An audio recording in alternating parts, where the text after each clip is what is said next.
அரியலூர் மாவட்டத்தில் மழை காரணமாக அறுவடைக்கு தயாராக இருந்த நெல் பயிர்கள் பாதிக்கப்பட்டுள்ளன. மகசூல் குறைவாக கிடைத்தாலும் அதன் இழப்பை பிரதமரின் பயிர் காப்பீடு மூலம் ஈடு செய்யலாம் என்று விவசாயிகள் நம்பிக்கை தெரிவித்துள்ளனர். இது குறித்த ஒரு செய்தி தொகுப்பை தற்போது பார்க்கலாம். அரியலூர் மாவட்டத்தின் டெல்டா பகுதியான திருமானூர் ஒன்றியத்தில் சுமார் 20,000 ஏக்கர் பரப்பளவில் சம்பா நெல் சாகுபடியை விவசாயிகள் மேற்கொண்டிருந்தனர். இந்நிலையில் கடந்த 2 நாட்களாக பெய்த மழையின் காரணமாக அறுவடைக்கு தயாராக இருந்த சுமார் 5,000 ஏக்கருக்கும் மேற்பட்ட நெல் பயிர்கள் வயலில் சாய்ந்து நீரில் மூழ்கியுள்ளன.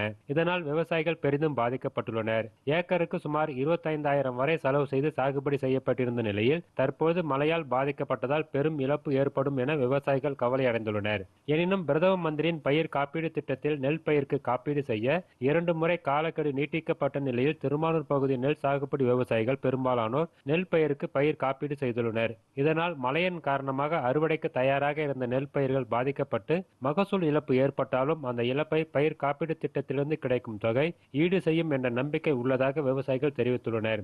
மேலும் மாவட்ட நிர்வாகமும் மாவட்ட வேளாண்மை துறையும் உரிய கணக்கீடு செய்து நிவாரணம் வழங்கவும் நடவடிக்கை எடுக்க வேண்டும் எனவும் விவசாயிகள் தெரிவித்துள்ளனர். இது குறித்து விவசாயிகள் கூறும்போது, எங்கள் ஊரில் கிட்டத்தட்ட ஒரு 3000 ஹெக்டேர் லெவலில் பயிர் சாகுபடி நெல் சம்பா சாகுபடி இப்போ பண்ணியிருக்கோம். அதில் 4-5 ரகம் நட்டிருக்கோம்.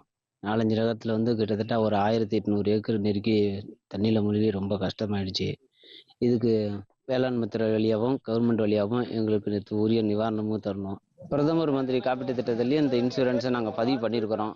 அது ஊரில் கிட்டத்தட்ட ஒரு 1500 ஹெக்டருக்கு நெருக்கி பதிவு பண்ணியிருக்காங்க. இன்சூரன்ஸு கூடிய விரைவில் எங்களுக்கு கிடைச்சிருச்சுன்னா இந்த இழந்த இழப்பீடு எங்களுக்கு அதை ஈடு செய்யணும்னு எங்களுக்கு ஒரு நம்பிக்கை இருக்குது. டிடி தமிழ் செய்திகளுக்காக அரியலூர் செய்தியாளர் ராம்குமார்.